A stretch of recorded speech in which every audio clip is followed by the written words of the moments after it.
సచివాలయం ప్రారంభించడమే కాదు అక్కడి నుంచి సమీక్షా సమావేశాలు కూడా నిర్వహిస్తున్నారు ముఖ్యమంత్రి చంద్రబాబు. నూతన రాజధాని అమరావతిలోని వెలగపూడిలో జరుగుతున్న సచివాలయ నిర్మాణ పనులను పరిశీలించారు. అనంతరం మెట్రో రైల్ ప్రాజెక్టు పనులపై జైకా ప్రతినిధి బృందంతో చర్చలు జరిపారు Chandrababu.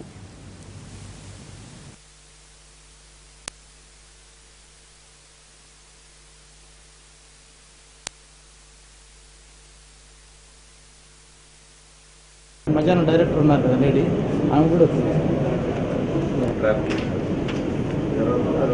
Assistant director AP Bhavan post and Gangaraj అని hydraulic consultant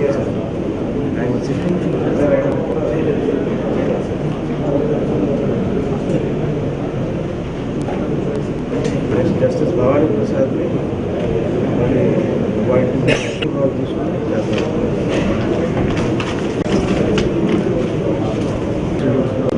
question answer sir, director finance transfer